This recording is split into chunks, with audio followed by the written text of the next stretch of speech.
had a resonance with me, powerful learners, because something I'm very interested in is seeing the difference between information and knowledge. And I think when you say a powerful learner, it's someone who has knowledge, someone who can use what they have learnt, not just in the specific context in which they've learnt it, but they can apply what they've learnt to a whole range of different contexts so that they truly and deeply understand something, rather than just being able to give the correct knee-jerk response to a given input. When I think about powerful learners, I'm really thinking about those young people who can go beyond the surface. You know, I think for a lot of kids, school happens to them. You know, they're there and they're present, and they're learning. You know, they're picking things up as they go along, and they're going a little bit deeper than that.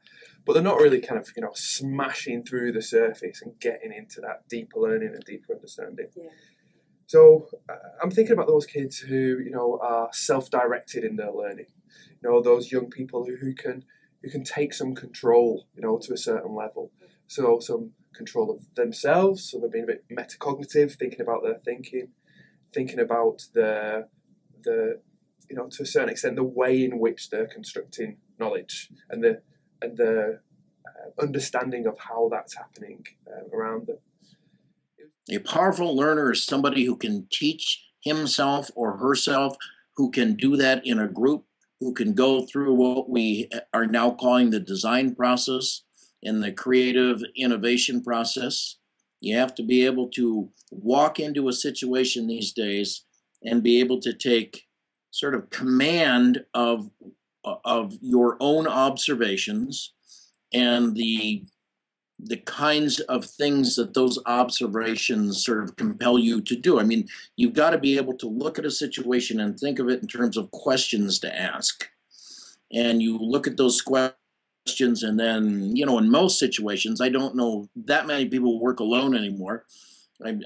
There are some, you know, programmers and so on, but in most situations, people are in groups. They have to ask questions. They have to go through that creativity and innovation process to come up with the best answer to respond to that and so on.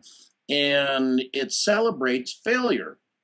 Or as the Kelly brothers say at IDEO, probably one of the most well-regarded innovation companies in the world, fail often to succeed sooner. And all they mean by that is that you've got to feel comfortable not going after the right answer.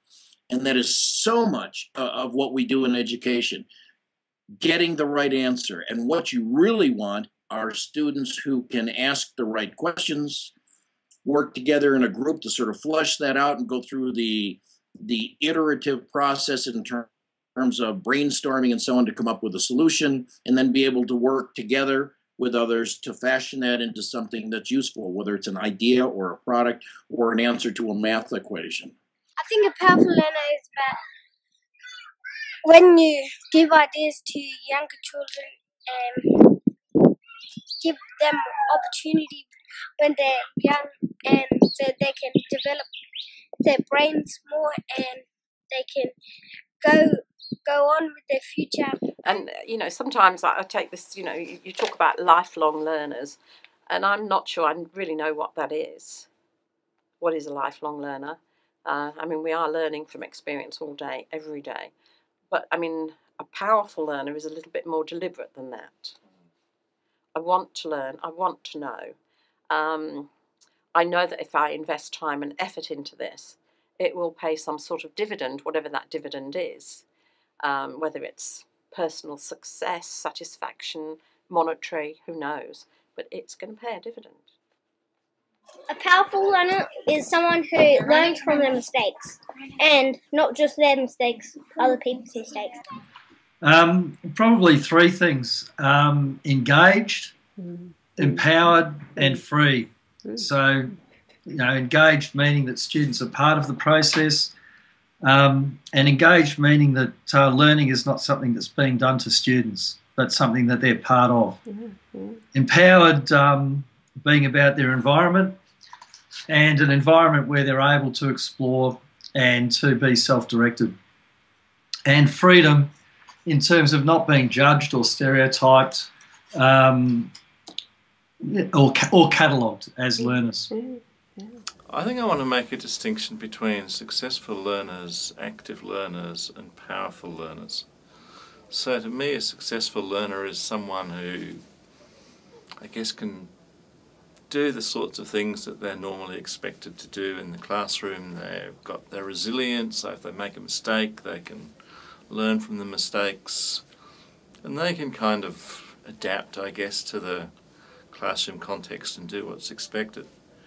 An active learner is a little bit more than that, I think, because they're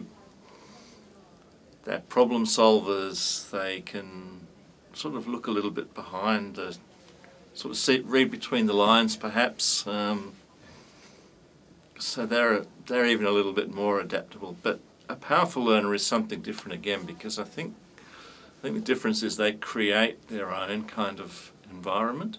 So they can't just take what somebody else gives them, but they actually relish change, and they're drivers and innovators of change rather than just being responsive to it.